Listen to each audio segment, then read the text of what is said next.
On Tech News Today, the air traffic control system ran out of memory, grounding hundreds of flights. Also, Google may be ready to radically change the Gmail user interface on us, and toy drone maker Parrot launches a flying camera. All that and more coming up right now. This is Twit. Bandwidth for Tech News Today is provided by CacheFly at CacheFly.com.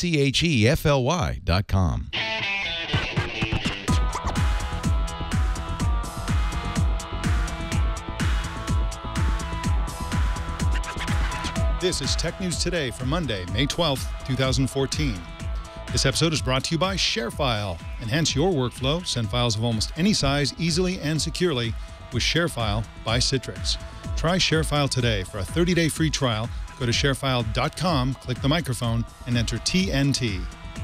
And by Squarespace, the all-in-one platform that makes it fast and easy to create your own professional website or online portfolio. For a free 2-week trial and 10% off, go to squarespace.com and use the offer code TNT.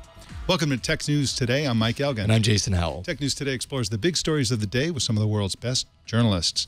Our guest co-anchor today is Felix Salmon, senior editor at The Fusion, at his first day on the job. Welcome, Felix. Thank you. Thank you very much. So you are a prominent technology journalist and a widely respected, and you recently moved to not the Wall Street Journal, not Recode, you moved to Fusion. So can you tell us what Fusion is and what your role will be there? Sure. Fusion is a joint venture between ABC and Univision. It's a television channel. It's based in Miami. It's aimed at millennials, and it's the first genuinely digital-first television channel, which means it takes digital at least as seriously, if not more seriously, than it takes TV. So the implication of that is that finally, for the first time, what we have is an organization which is deep pockets. We're talking, Disney here, which can put serious resources into creating digitally native, web-first content. So animations, data visualizations, interactives, video, put all of that together, and you get to tell stories in a whole new way, which is kind of exciting. I have an astonishing amount of resources. We just hired the amazing Mariana Santos from The Guardian to help on the interactive side of things. And the idea is that we can start creating amazing journalism and brand new forms of storytelling without having to worry about things like page views, which always... if you do that, then you're always cutting costs because you can never make enough money, selling ads against page views to really pay for that kind of a project. But because we're a television channel and we're making our money in sort of television type ways, that's less of an issue for us. Absolutely. And we believe in digital first here, of course, because that's what we do. And I personally believe that there's going to be a flip where the consensus among the public is that the online streaming, what we call netcasts or whatever kind of digital multimedia content you're producing, is generally going to be more important than what's on TV because you see this big shift from TV to the internet. And so, and if it happens, which it will happen, it's going to happen first with the millennial audience that we're aiming at. So the idea is that we're the sort of groundbreakers. We're going to find out what works, what doesn't work, how it works, and then everyone else, we're in ABC, Univision, and across the media generally is going to have to catch up. Absolutely. Well, I wish you luck in your new job. And again, this is your first day on the job. You've been, you've been loafing off for the last couple of weeks? Well, I spent a week at the International Journalism Festival in Perugia in Umbria. So yes, is the short answer. And are you going to be working in Florida? No, I'm based out of New York. Okay. Great. Well, let's get to the news and see what happens, shall we? So you may have read recently about a failure on April 30th of the U.S. air traffic control system, which suffered a glitch in the Los Angeles area after a U-2 spy plane, of all things, flew overhead. The problem grounded or delayed hundreds of flights. And so there was an exclusive posted this morning on Reuters by Alwyn Scott and Joseph Menn that the problem was caused by insufficient RAM in the $2.4 billion system used by flight controllers. Now, Felix Salmon, this is quite an astonishing fact. That's an expensive computer system to be low on RAM, too low to actually deal with real-world flight scenarios. Does this astonish you as a frequent flyer? This is the least surprising. I mean, it's dreadful, and it's it's obviously, you know, heads should roll. But anyone who's ever worked in a government office knows how slowly things evolve. You know, you or I, if our computers start getting slow or stop working or need more RAM, we just go out and buy more RAM and put it in there. You know, the government doesn't work that way, and there are still, to this day, and Reuters has had a series of stories about this, there are still to this day government offices which work by getting information on CD-ROM, and, you know, literally human beings putting CD-ROMs in jiffy packs and sending them in the mail to the government department is the only way that you can send them information. Wow. It's just, you know, and you know, one of the scary things about the way, you know, the way in which Microsoft is no longer supporting Windows XP is that most of the people still using Windows XP, or a huge amount of them, still work for the government, because it just takes so long to upgrade. You know, there are so many hoops which need to be gone through. It just, everything takes longer. So in a world, we live in a world where everything constantly gets faster and better, and, you know, we have more or less up-to-date computers which have, you know, come out in the last couple of years, and if something starts getting obsolete, we replace it. You know, the government doesn't work like that. And so it doesn't actually surprise me in the slightest that, you know, someone set up a system with a bunch of RAM, and then, you know, the demands on that RAM slowly increased, but there was no real mechanism to increase the amount of RAM available. The government should get its computer systems from Best Buy in the Apple Store, maybe. Now, one of the interesting facts in all of this is exactly what happened and what caused the system to overload. What happened was that the U-2 flies higher than commercial aircraft flies.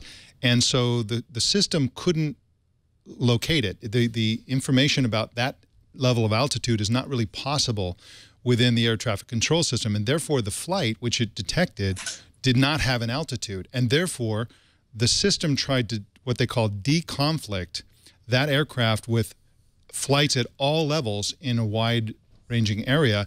And the searching for all those aircrafts and the attempt to locate its altitude and essentially square its altitude with the altitude of other flights just overwhelmed it. It just couldn't handle all of that searching and problems. And the reason this is important is that this reveals that the system is potentially hackable, and this is a way that you could replicate this error and crash the air traffic control system on purpose.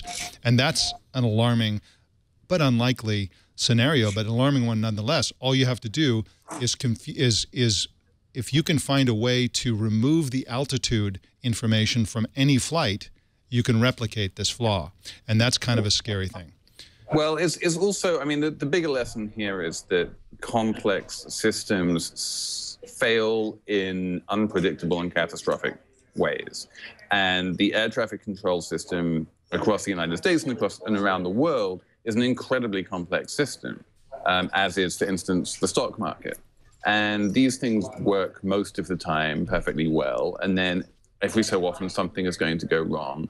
And you cannot predict what that thing is. You could never have predicted that, you know, the U-2 plane would have caused this sequence of cascading failures, because the system is far too complex to be able to make those predictions, to be able to stress test in that way.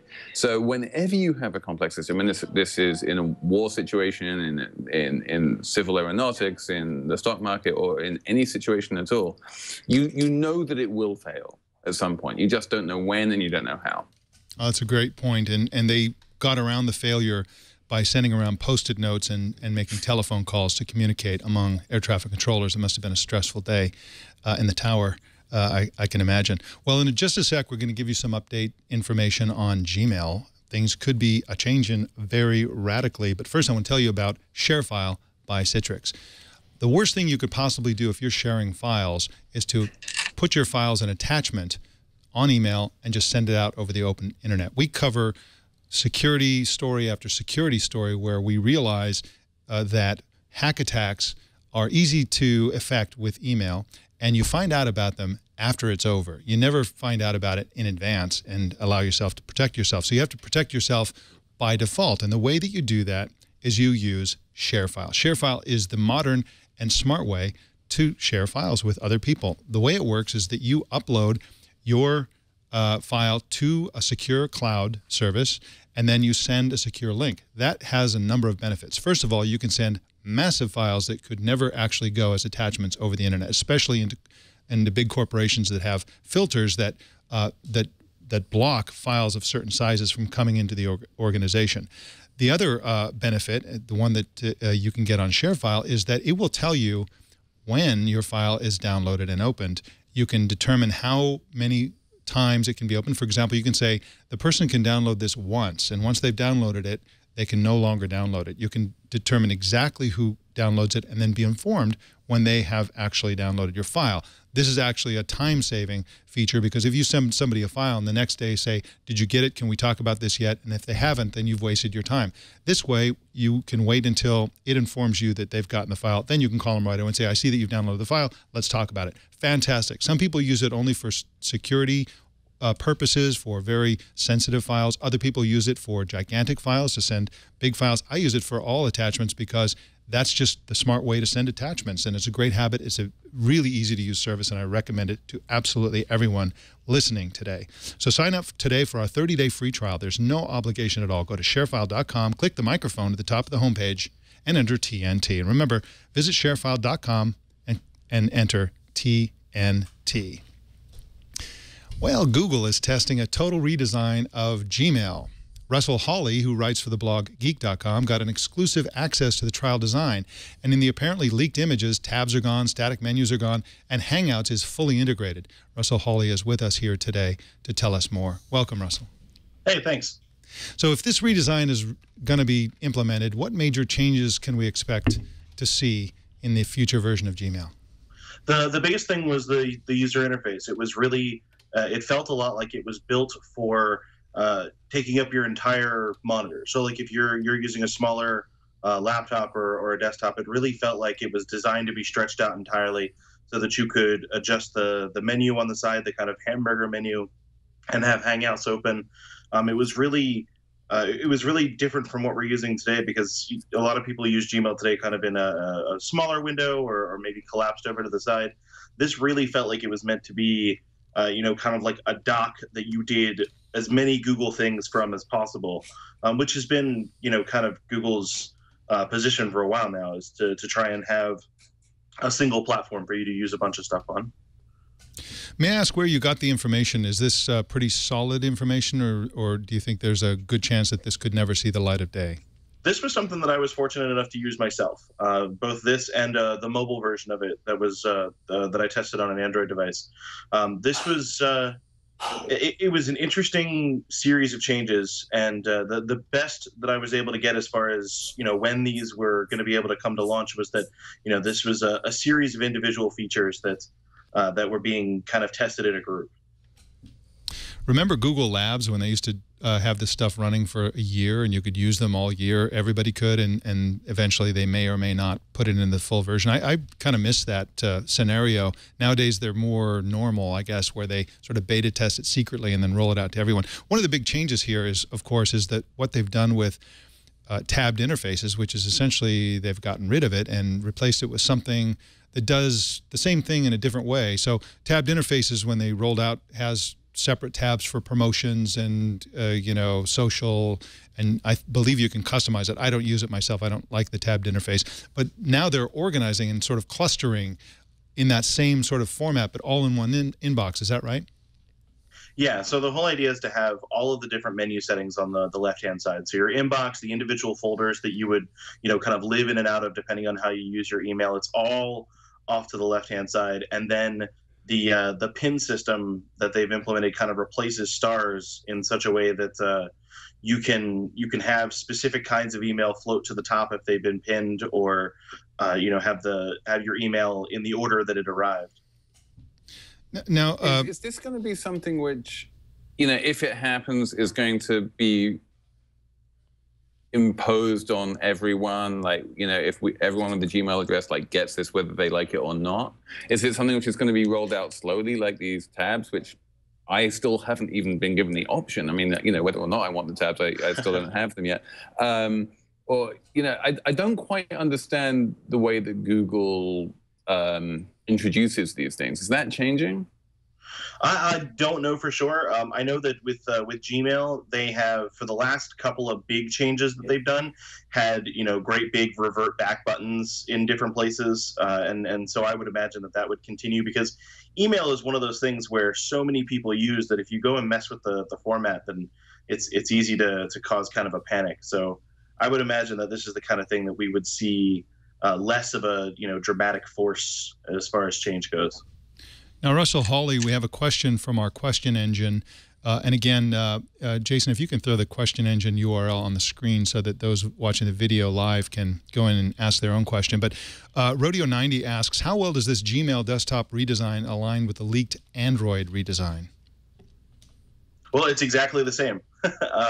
The app for the leaked Android design, all of the interface buttons are in almost the exact same place.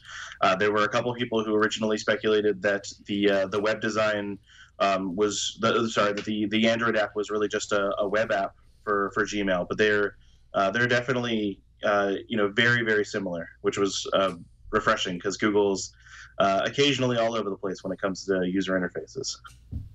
Fantastic. And can you, one last question, can you tell us a little bit more about the Hangouts integration?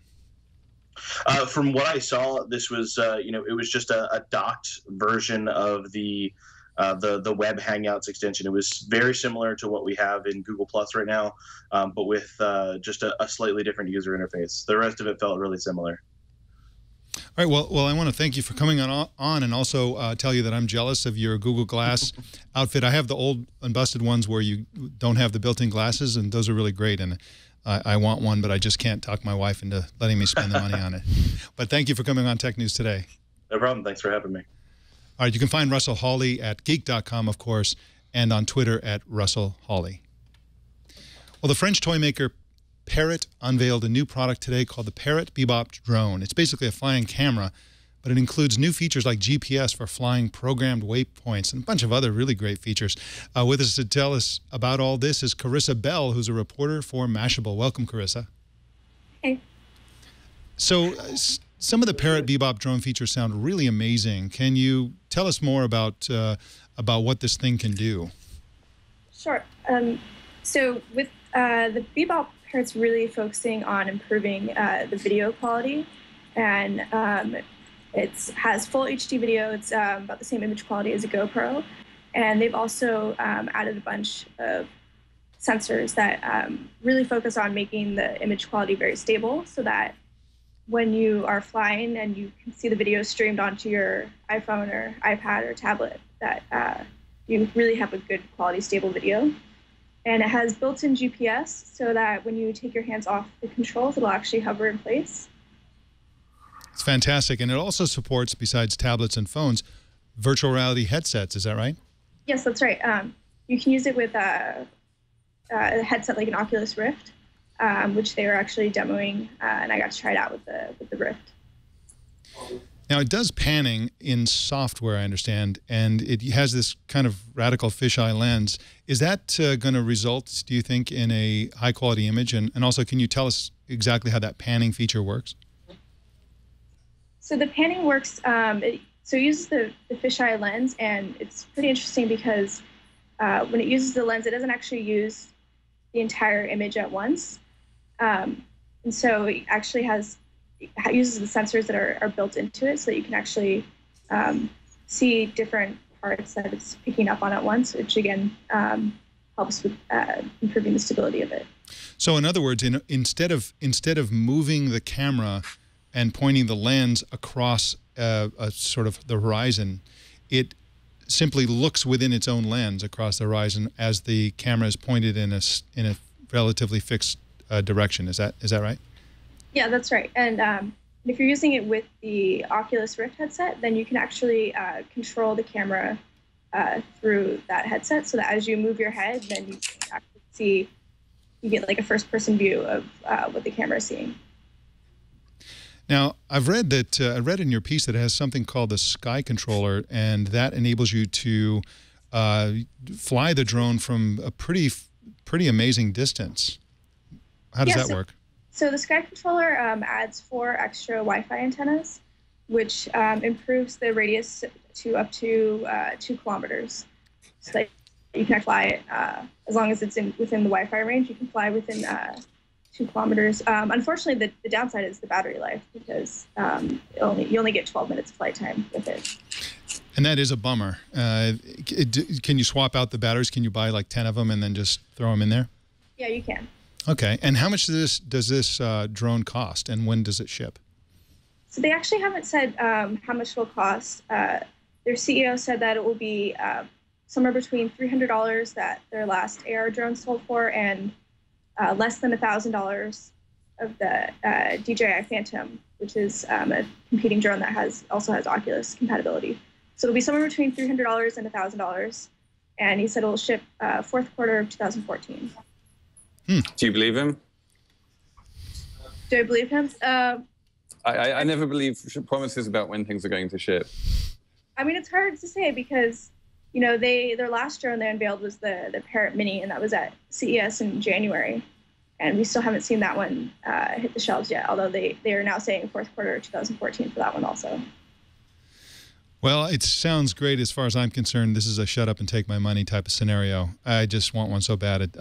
But who knows? Maybe it's not going to be as great as advertised. But so far it looks great, and I love this whole trend of consumer camera drones. And as the photo quality gets better and better, they just become more and more compelling. And I really like the whole category. And hopefully this one will be as cool as it sounds. Well, thank you, Carissa Bell, for coming on Tech News today. Nothing is ever as cool as it sounds, Mike. You should have learned this by now.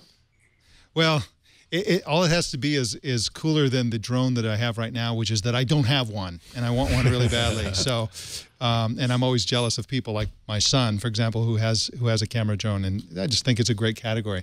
Well, Carissa Bell, you know what? Come work for Fusion. We have a bunch of drones floating around here. We'll give you one as a joining present. Well, you know, Leo has preemptively countered you by approving a really nice drone for Twit. So we'll be telling you about that soon. You know, a private plane, and then we'll talk. So, Carissa Bell, thank you for coming on Tech News today and telling us about this new toy. Thank you. All right, Carissa Bell is findable at Mashable.com and also on Twitter at Carissa ABE. Let me spell that: KARISSABE. Yeah. Well, Federal Communications Chief Tom Wheeler has backed down from his plan to kill net neutrality in the United States. He doesn't say he was going to kill it, but in fact he was. According to a report in the Wall Street Journal, the new version of the proposal reportedly contains assurances that the FCC won't allow companies to divide traffic into good and not so good quality connections. I've read the fine print on this report from the Wall Street Journal, and it sounds to me like he is weasel wording it once again. Basically, as I understand it, he's basically just having a situation that has this that requires constant enforcement, where you could just simply drop net neutrality by backing off on the enforcement. But what was your take on this, Felix Salmon? I think the web in general loves to think of net neutrality as this very black and white issue. Either we have it or we don't. Either either it's a level playing field or it isn't. And I think that for all that the government is moving back and forth, and various different FCC commissioners have different views on this, the fact is, as we've seen with private deals like the one between Comcast and Netflix, that we're not going to be able to enforce a genuinely level playing field. And in fact, the way that network architecture works, it's kind of difficult to know exactly what that means in a world where the final mile can be monopolized by a single provider. So if you have a Comcast or a Time Warner Cable or someone like that who just controls the pipe into your house and who can stop anyone else from using that pipe, then network neutrality is never really going to be as pure as people want it to be, because those are the same companies as the people creating a lot of the content. Now, the answer to this problem is to do what the Europeans do, which is to force the cable providers to open up those cables to other providers. But since that isn't going to happen, I think network neutrality is a sort of bright shining ideal, is a useful bright shining ideal to have out there. But in reality, we're never going to get there so long as you can have these last mile monopolies. I personally think that the conversation doesn't sufficiently emphasize the incentives behind the kinds of deals that Wheeler's initial proposal and possibly his new proposal would allow. So let's just have a lot of clarity here. So for the connection between, say, Comcast, which provides internet service to your house, and Netflix. So from Netflix sending movies to Comcast, that traffic can go in a million different ways on the internet. But when Comcast or when Netflix pays extra money, they can have a faster connection. But again, there are a million different routes potentially that traffic can go. The traffic that goes from Comcast to your house is one route. It's one tube, if you will. And that is under the control of Comcast. Now, when you have a situation where anyone can pay Comcast for priority of any kind, any sort of priority between Comcast and your house, then they now have an incentive to not upgrade this network for everyone. The worse their connectivity is for the average person and the better it is, the difference between the paid and unpaid connection, the more money they make. Their financial incentive is to give you a crappy connection and to not invest in a good connection for everybody. And that's the part I'm worried about. Right now, internet connectivity in the United States sucks compared to a lot of places in the world. And the reason is that they're insufficiently incentivized because of this quasi-monopoly that these companies have. In Europe, the other benefit, especially in the UK, for example, is that your average consumer has multiple options in most cases between internet providers. In the US, you have one or two feasible sources of internet, and in many markets, you have one. And so there's already a radical problem with the incentivization of upgrading service, and that's why I'm so glad that companies like Google is building Google Fiber and sort of kind of goading the internet, the industry into providing faster service. But I'm worried about the incentives, and so and I'm also, and realistically, Google Fiber is never going to be a competitive threat to someone like Comcast. You know, it's in half a city right now. It might be in half a dozen. You know, but it's never going to have the kind of scale that Comcast has. And that's a tragedy, and this is one of the reasons why we should all be concerned about the Comcast Time Warner merger, because it just gives them so much power and so much control over that last mile that the technical word is monopsony, one of my favorite words. Yeah, that's a great one. Yeah, so I'm really concerned about this, and once again, Tom Wheeler is a lobbyist. Let's be clear about this. Tom Wheeler is a lobbyist for the people who don't want net neutrality. His job is to go into government and win this for the industry. And it's a travesty that President Obama appointed him in this in contradiction to his own promise that he wouldn't do this, and in contradiction to his own promise that he would support net neutrality to the maximum degree. So this is a shameful outcome, and everybody needs to send email to the FCC and oppose any sort of plan that doesn't result, and this is in my opinion, that doesn't result in really a maximum net neutrality for that last mile. So that's just my opinion. Any final thoughts on this, Felix Salmon?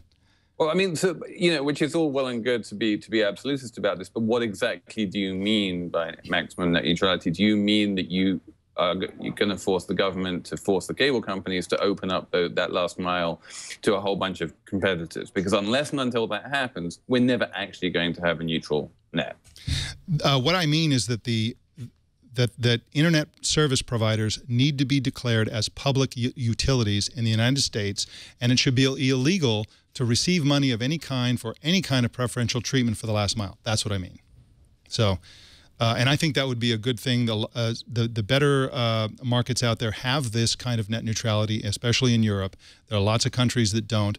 And so this is something the United States really, really needs, in my opinion, because once you have that financial mechanism, there's room for all kinds of shenanigans. Without it, there's pressure on the providers to maximize the quality of the connections for everybody, and there's no way for them to provide fast connections for anybody unless they provide it for everybody, and that's the way it should work. So that's my opinion, and I'm sticking with it, and we're looking for this vote on Thursday, by the way. This is going to be decided on Thursday in a special meeting of the FCC unless that meeting is delayed, and it probably won't be. So I think that's going to happen Thursday. Well, in just a sec, we're going to look at some email from viewers and listeners.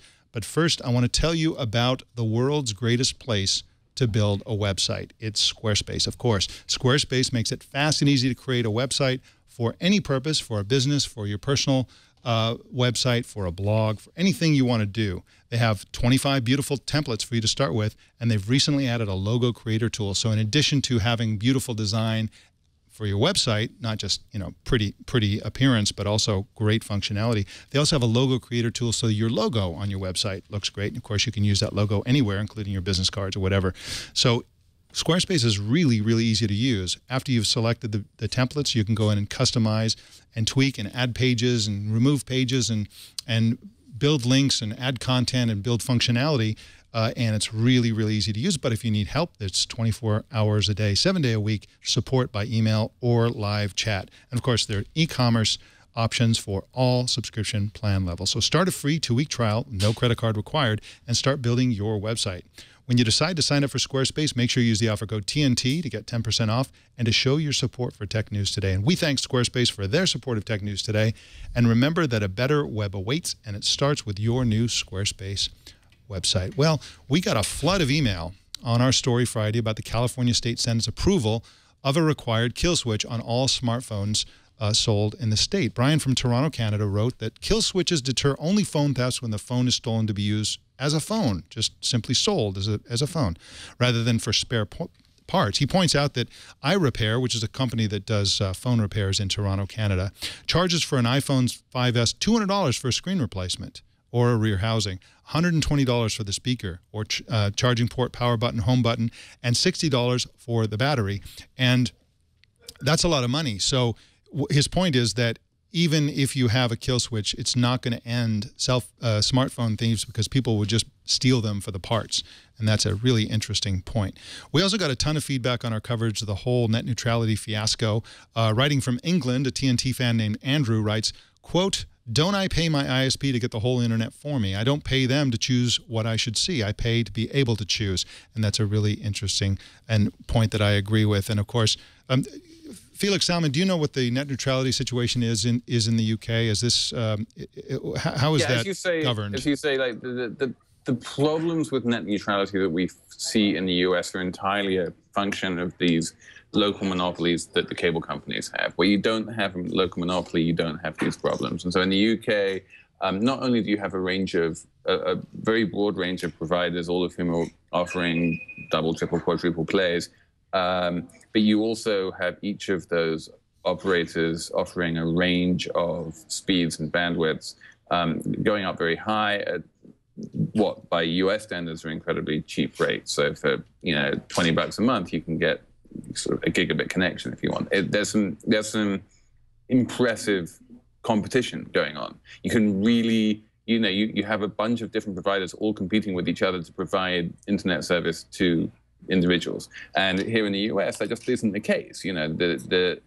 Really, there's only one or two people, and they all charge the same amount of money, and none of it's that good. And so at that point, as you say, they don't have a huge amount of incentive to improve service or to decrease prices. And frankly, while people like you and me get very upset about service quality, the thing which matters more is price. That internet broadband is just simply far too expensive in the US. It's one of the most expensive countries in the world for broadband, and that's really hurting the economy. And so that's why we really need competition is to bring prices down.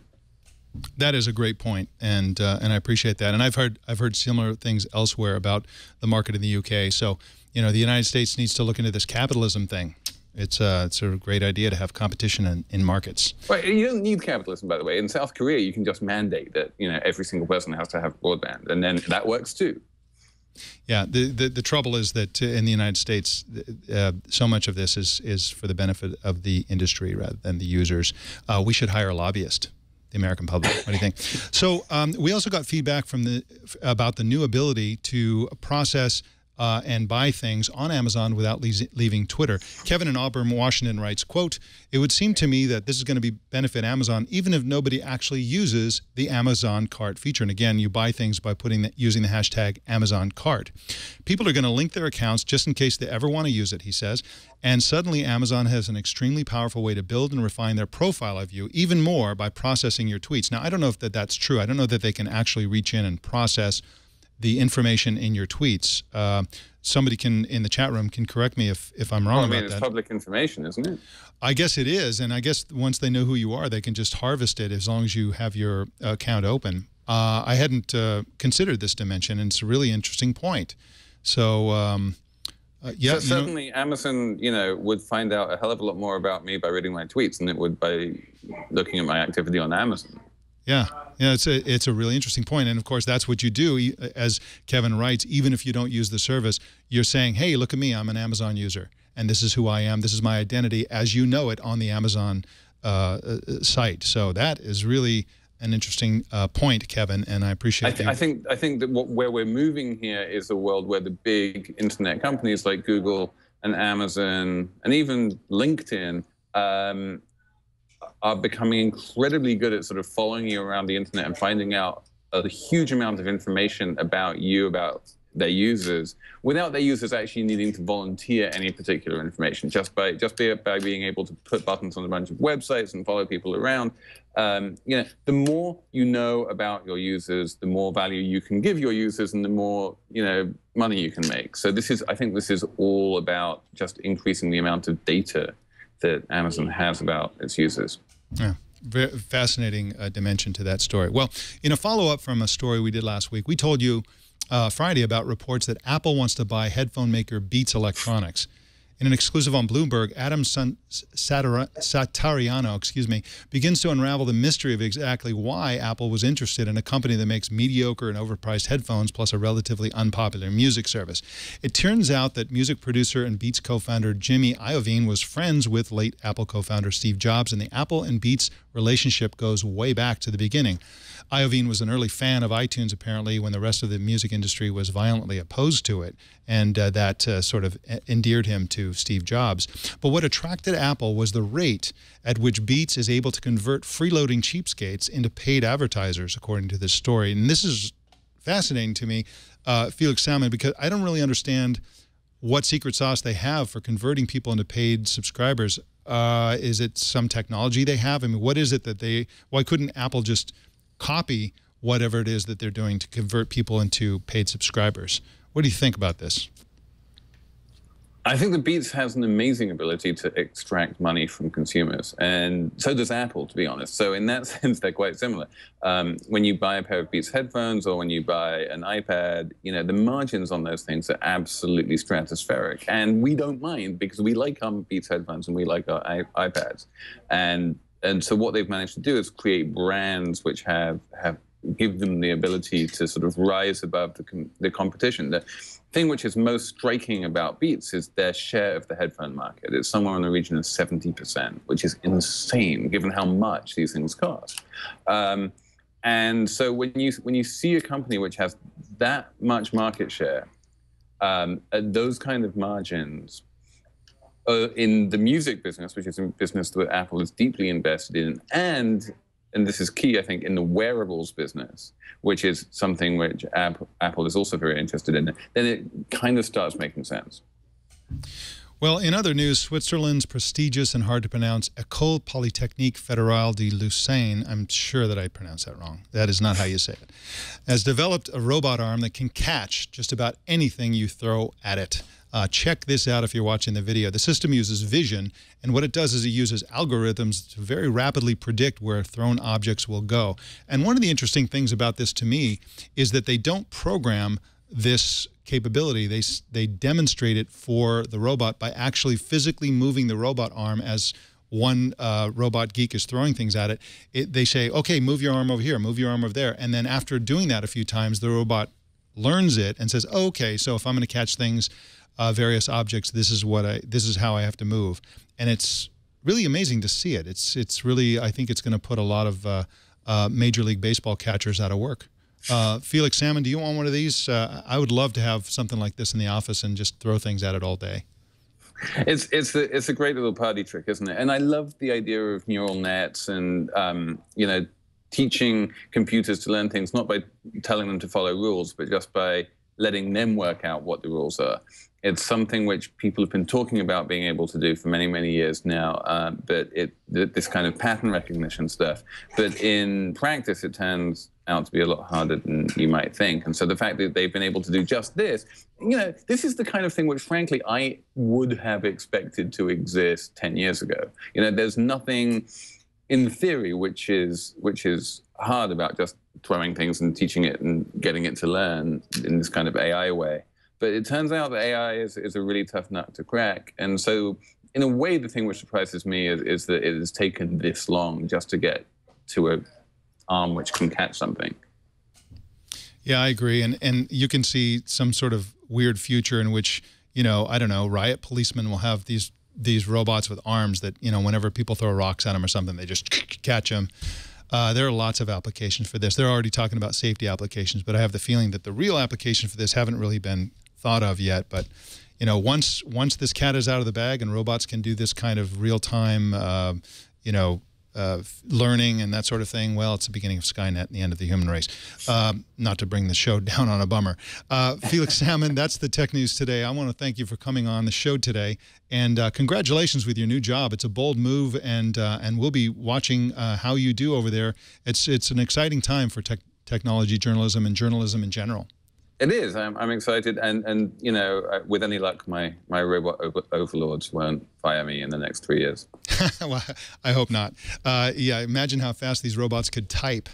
So, and how fast they could, do all kinds of stuff that goes on. The robot-generated blog post. We're not far away. This is why I left blogging, man. It's going to be automated any minute now. Well, that's an unfortunate thing. Well, thanks again for coming on. Cheers. All right. Well, there are lots of ways to subscribe to Tech News Today, and you should definitely subscribe. One of them is to go to twit.tv/TNT. You can also go to our YouTube channel at youtube.com/TechNewsToday and follow us on Twitter at TechNewsTodayTV. We want to hear from you and read your comments on the air. Just comment on Twitter or Google+ using the hashtag TechNewsToday, or send an email to tnt@twit.tv, or leave us a voicemail by calling 260-TNT-SHOW. Also, don't miss our evening newscast, Tech News Tonight, at 4 p.m. Pacific tonight and every weeknight. My name is Mike Elgin. Thanks for tuning in. See you tomorrow.